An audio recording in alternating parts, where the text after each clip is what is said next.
by YGS. So students, today's our topic is limiting reactant.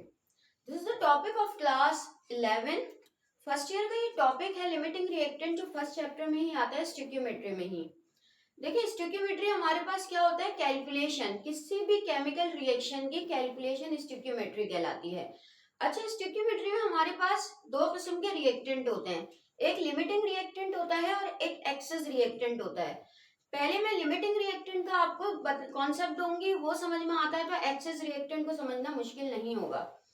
देखिए limiting reactant को समझने के लिए हम एक एग्जांपल लेते हैं. आपको पता है सैंडविच बनाने के लिए हमें 2 ब्रेड स्लाइस की जरूरत होती है और एक शामी कबाब की जरूरत होती है.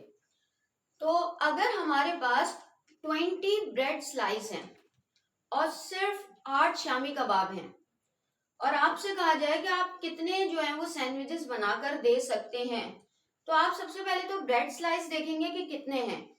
तो आपने कहा यार 20 ब्रेड स्लाइस हैं, इसका मतलब कि एक सैंडविच के लिए 2 चाहिए होती हैं, तो हमें जो है वो 10 सैंडविच 20 चाहिए होंगी, यानी कि 20 में हमारे पास 10 सैंडविचेस बन जाएंगे. लेकिन जैसे ही आप शामी कबाब पर आएंगे तो आप कहेंगे यार एक सैंडविच के लिए एक शामी कबाब रिक्वायर्ड है, तो यानी कि 8 अगर हमारे पास शामी कबाब हैं तो इसका मतलब कि हमारे पास जो है वो सैंडविच भी 8 ही बनेंगे और 8 सैंडविचेस बेसिकली 16 स्लाइस के साथ बन जाएंगे. तो बाकी के जो 4 स्लाइस हैं उनके लिए हमारे पास दूसरा रिएक्टेंट जो है वो मौजूद नहीं होगा, यानी कि हमारे पास उन 4 स्लाइस के लिए शामी कबाब भी मौजूद नहीं है जो हम सैंडविच बना सकें. तो यहाँ पर जो शामी कबाब है बेसिकली वो क्या है, वो लिमिटिंग रिएक्टेंट कहलाएगा. उसने हमारी प्रोडक्ट स्टॉप कर दी पहले खत्म होकर. अगर कॉन्सेप्ट समझ में आए, उसने क्या किया, पहले खत्म होकर अपनी क्या चीज खत्म कर दी, बेसिकली हमारा प्रोडक्ट खत्म कर दिया. अब प्रोडक्ट नहीं बन सकती, हमें हमारा प्रोसीजर रोक दिया, जबकि हमारे पास 4 स्लाइस बाकी थी. तो वो जो 4 स्लाइस होंगी वो हमारे पास एक्सेस रिएक्टेंट कहलाएगा. अब अगर बाय डेफिनेशन बात करें तो शायद आपको समझ आए, the reactant which is entirely consume first during chemical reaction, वो रिएक्टेंट जो हमारे पास किसी भी केमिकल रिएक्शन में सबसे पहले कंज्यूम हो जाए, सारा खत्म हो जाए सारा, वो हमारे पास लिमिटिंग रिएक्टेंट कहलाता है. And the reactant that is not completely consume is called excess reactant, और जो कंप्लीटली कंज्यूम नहीं होता बाकी बच जाता है वो हमारे पास एक्सेस रिएक्टेंट कहलाता है. एक केमिकल हमारे पास एग्जाम्पल है, वो भी अगर आप चेक कर लें, हमारे पास एक एग्जाम्पल के थ्रू क्या होता है कि 2 moles of hydrogen 1 mole of oxygen के साथ जो है वो क्या करती हैं, रिएक्ट करती हैं, तो हमारे पास 2 मोल वाटर बनता है. अगर बिलफर्ज महल आपको यहाँ पर 10 मोल हाइड्रोजन के दे दिए जाएं और 10 मोल आपके पास ऑक्सीजन के हों, तो क्या होगा, आपको पता है ये इसका हाफ है, 2 का हाफ 1. तो हमारे पास अगर 2 हाइड्रोजन एक ऑक्सीजन के साथ मिल रही है तो 10 हाइड्रोजन सिर्फ 5 ऑक्सीजन के साथ मिलेंगी. तो यानी कि 5 ऑक्सीजन के साथ 10 हाइड्रोजन मिलेंगी, फिर हमारे पास ऑक्सीजन तो बचेगा लेकिन हमारे पास हाइड्रोजन नहीं बचेगी जो कि इस रिएक्शन को और प्रोसीड करे और ज्यादा वाटर को फॉर्म करे. तो यहाँ पर हाइड्रोजन जो है वो 10 पर आकर स्टॉप कर देगी रिएक्शन को, जबकि हमारे पास ऑक्सीजन सिर्फ 5 मोल ही कंज्यूम हुई होगी. तो हमारे पास हाइड्रोजन जो है वो लिमिटिंग रिएक्टेंट कहलाएगा और हमारे पास ऑक्सीजन जो है वो हमारे पास कहलाएगा क्या चीज, एक्सेस रिएक्टेंट. तो ये तो हमारा था कॉन्सेप्ट लिमिटिंग रिएक्टेंट और एक्सेस रिएक्टेंट का. Okay students, now move to the exercise. Combustion of ethane in air to form carbon dioxide and water is given in the following equation. हमारे पास एक equation दी हुई है जिसमें हमारे पास इथीन हमारे पास जो है वो in the presence of oxygen burn होता है, तो हमारे पास बनता है कार्बन डाइऑक्साइड और वाटर. अब इन्होंने हमारे पास ये कहा है, अगर mixture containing 2.8 gram ethene and 6.4 gram oxygen. अब हमारे पास बेसिकली क्या दे दिया गया है, हमारे पास रिएक्टेंट की क्वांटिटी दे दी कि 2.8 ग्राम हमें ये दिया है और 6.4 ग्राम ये दिया है. तो अब जरा आप मुझे बताएं कि लिमिटिंग रिएक्टेंट क्या है और साथ में हमारे पास कार्बन डाइऑक्साइड का कितना मास प्रोड्यूस होगा।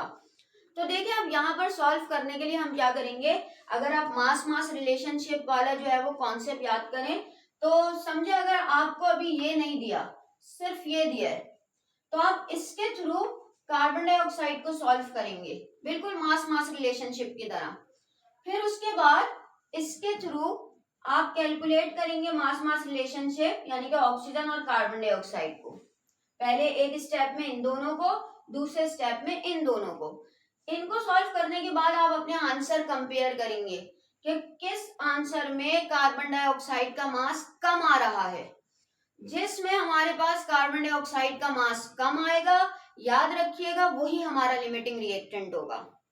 चलिए इसको प्रोसीड करते हैं। हमारे पास इक्वेशन गिवन है, ethene 1 mole ethene react with 3 mole of oxygen, produce 2 mole of carbon dioxide and 2 mole of water. Water का यहाँ पर कोई काम नहीं है तो हम इसे इग्नोर करेंगे, हम इसे बिला वजह अहमियत नहीं देंगे।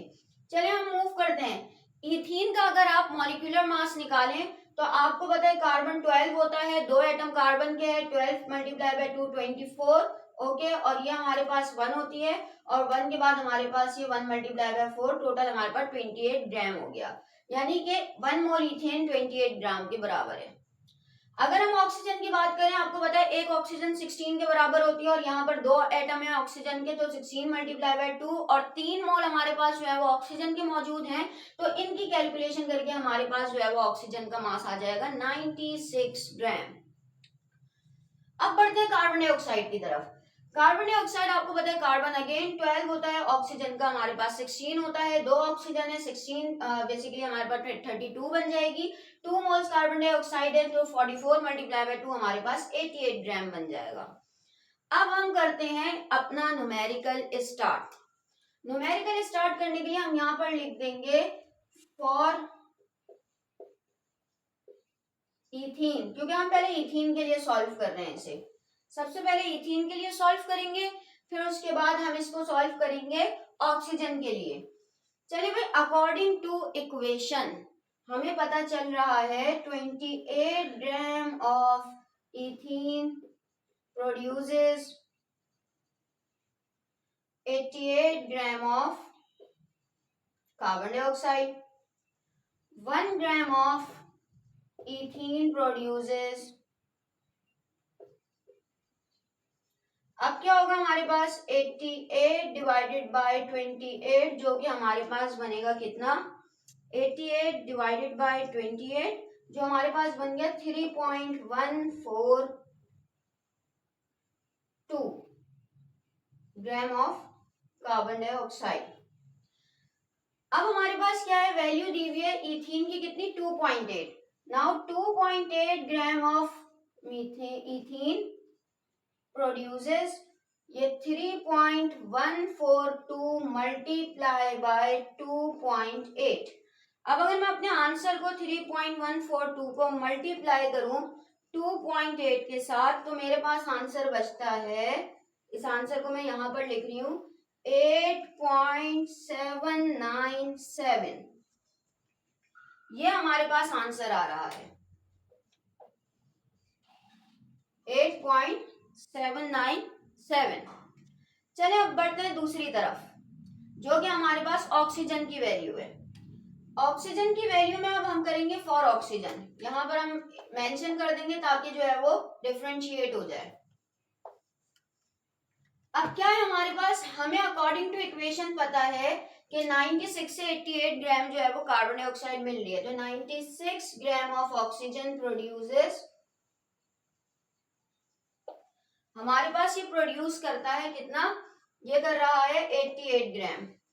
1 की वैल्यू मालूम करनी है तो 88 डिवाइडेड बाय 96, तो ये हमारे पास हो जाएगा 88 डिवाइडेड बाय 96 0.916, और अब हमें इसकी वैल्यू दी हुई है 6.4, तो 6.4 gram of oxygen 0.916 multiply by 6.4, तो ये हमारे पास वैल्यू आ गई क्या, 0.916। 16 मल्टीप्लाई बाय 6.4 5.86। अब हम अपनी वैल्यू कंपेयर करेंगे। देखिए हमने अलग अलग सॉल्व किया है, ठीक है।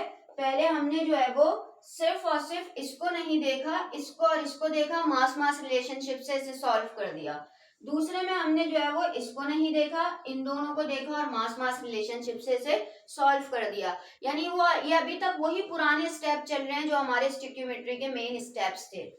अब हम कंपेयर करेंगे भाई, 8.79 है, 5.86 है, तो हमारे पास बेसिकली स्मॉलर अमाउंट किसकी है, 5.86। यानी कि हमारे पास इतना कार्बन डाइऑक्साइड बनेगा कि हमारे पास ऑक्सीजन कंज्यूम हो जाएगा पूरा का पूरा, ठीक है। फर्दर रिएक्शन करने की अब जरूरत ही नहीं है, यानी यहाँ पर आके रिएक्शन स्टॉप। तो हम कहेंगे ऑक्सीजन इज लिमिटिंग रिएक्टेंट।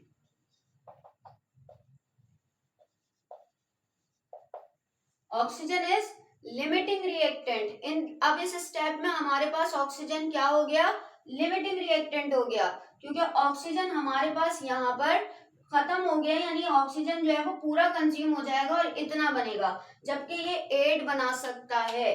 अब देखिए यहाँ पर कभी कभी सवाल एक्स्ट्रा भी पूछ लिया जाता है, वो क्या होता है कि लिमिटिंग रिएक्टेंट के साथ साथ ये भी बताएं कि हमारे पास एक्सेस रिएक्टेंट कितना बचेगा। यानी कि एक्सेस रिएक्टेंट तो हमारे पास ये हो गया ना इथीन, तो अब इथीन की कितनी अमाउंट बचेगी। अब फर्स्ट के तौर पे इसने दे दिए 2.8 और 6.4। अब जिसने ये आपको बेसिकली फर्स्ट किसी को कॉन्ट्रैक्ट मिला, यार इसको जलाकर आपने कार्बन डाइऑक्साइड बनानी है, ठीक है, तो अब आप बताओ आप कितनी कार्बन डाइऑक्साइड बना सकोगे। आपने बता दिया यार मैं इतनी कार्बन डाइऑक्साइड जो है वो 5.86 ग्राम बनेगी, ठीक है, क्योंकि ऑक्सीजन फिर खत्म हो जाएगी, बाकी मेरे पास इथेन बचेगी। वो बोलेगा ठीक है भाई जितनी भी इथेन बचेगी वो मुझे वापस कर दो। अब आपको क्वांटिटी तो पता होनी चाहिए ना कि इथेन बचेगी कितनी, तो वो कैसे निकलता है वो अब हम इसको आगे प्रोसीड करते हैं। अगर आपसे सिर्फ लिमिटिंग रिएक्टेंट पूछा है तो आप यहाँ स्टॉप हो जाएंगे, और अगर आपसे लिमिटिंग रिएक्टेंट के अलावा भी पूछा है एक्सेस रिएक्टेंट तो आप इसे आगे प्रोसीड करेंगे। चलिए नेक्स्ट स्टेप की तरफ मूव करते हैं। अब देखिए हमने यहाँ पर लिमिटिंग रिएक्टेंट निकाल लिए हैं, और लिमिटिंग रिएक्टेंट से मुझे पता चला जी 5.86 ग्राम मेरे पास कार्बन डाइऑक्साइड प्रोड्यूस हुई है, क्या करने के बाद, ऑक्सीजन कंज्यूम होने के बाद। यानी कि इतनी कार्बन डाइऑक्साइड बन जाएगी तो मेरे पास रिएक्शन स्टॉप हो जाएगा। अब मुझे एक्सेस रिएक्टेंट, देखिए भाई एक्सेस रिएक्टेंट निकालने के लिए आपको लिमिटिंग रिएक्टेंट की जो प्रोडक्ट है उसके थ्रू हमारे पास एक्सेस रिएक्टेंट निकलेगा। अब वो कैसे निकलेगा, अब देखिए अकॉर्डिंग टू इक्वेशन, इस इक्वेशन को देखें जरा, हमारे पास हम कह रहे हैं 88 gram of carbon dioxide produced by 28 gram of ethene C2H4। अब हमारे पास, हमने अब इसको उल्टा कर दिया क्योंकि हमारे पास अब इसकी वैल्यू गिवन है, हमें बताना है 5.86 ग्राम कार्बन डाइऑक्साइड कितने इथीन से प्रोड्यूस होगा, ठीक है। तो मैंने कहा जी 88 ग्राम कार्बन डाइऑक्साइड प्रोड्यूस हो रहा है 28 ग्राम इथीन से, 1 ग्राम किससे कितने से होगा, तो ये हम करेंगे बेसिकली 28 डिवाइडेड बाय 88, ये बन रहा है 0.318, ठीक है। अब हमसे पूछा गया है कि कितने, 5.86 से कितना होगा, 5.86 ग्राम ऑफ, ये पूरा करने के बाद 0.318 मल्टीप्लाई बाय 5.86, 1.86। अब बेसिकली मेरे पास सिर्फ और सिर्फ 1.86 ग्राम ये रिक्वायर्ड होगा, तो मेरे पास इतना जो है वो क्या बन जाएगा, कार्बन डाइऑक्साइड बन जाएगा, ठीक है। आई रिपीट कि हमारे पास इतना 5.86 ग्राम जो ऑक्सीजन से प्रोड्यूस हुआ था, वो लिमिटिंग रिएक्टेंट है क्योंकि ये ज्यादा क्वांटिटी है ये कम, तो ऑक्सीजन लिमिटिंग है, तो हमें पता चल गया यार 5.86 से हमारे पास कितना, बेसिकली इतना इथीन जो है वो यूज होगा, और हमें इथीन दिया कितना था, हमें इथीन दिया था 2.8। अब हम क्या करेंगे, 2.8 हमें दिया था जिसमें से कंज्यूम हुआ 1.86, ठीक है। तो हमारे पास ये कितना बचेगा, तो ये हमारे पास बच रहा है 0.94, यानी इतना हमारे पास इथीन जो है वो एक्सेस अमाउंट है वो इस रिएक्शन में बच रहा है। आई होप कि आपको ये न्यूमेरिकल समझ आया होगा, इसको प्रैक्टिस कीजिएगा। देखिए हमारे पास डिफरेंट तरीके से ये सॉल्व हुए हुए होते हैं, कुछ मोल के थ्रू करते हैं, पहले कन्वर्ट करते हैं सब चीजों को मोल में, फिर डायरेक्टली इसी चीज को मोल से कन्वर्ट कर देते हैं कि भाई अकॉर्डिंग टू इक्वेशन इतने मोल से इतना प्रोड्यूस हो रहा है। अब जो सवाल में वैल्यू दी हुई होती है उसे मोल में कन्वर्ट करते हैं और फिर उसके बाद सॉल्व करते हैं कि इतने से इतना प्रोड्यूस होगा। तो ये यानी होता यही चीज है, लेकिन पहले वो मोल में उसे कन्वर्ट कर देते हैं। हम यहाँ सबसे पहले इक्वेशन को ही ग्राम में कन्वर्ट करते हैं, बस एक दफा कन्वर्जन कर दी, अब सब ग्राम में चल रहा है, अब हमें कोई कन्वर्जन करने की जरूरत पेश ही नहीं आई लिमिटिंग रिएक्टेंट में, ठीक है। तो ये कदरे हमारे पास आसान तरीका होता है बनिस्बत मोल से करने के, क्योंकि उसमें फिर बार बार जहां आओ मोल आए, फिर यहाँ कन्वर्ट करो, फिर वहां कन्वर्ट, बहुत ज्यादा कन्वर्जन हो जाती है। तो अगर ये न्यूमेरिकल आपको समझ आए हो और ये तरीका आपको आसान लगा हो तो इसे अपने क्लासमेट के साथ जरूर शेयर कीजिएगा, या अगर आप किसी भी एक्सरसाइज में उलझ गए हो, आपसे सॉल्व ना हो रहा हो, तो हमें इंस्टाग्राम पर आप डायरेक्ट मैसेज भी कर सकते हैं हेल्प के लिए। ओके, सो अपना ख्याल रखिएगा, पढ़ाई पर फोकस करते रहिएगा। Thank you.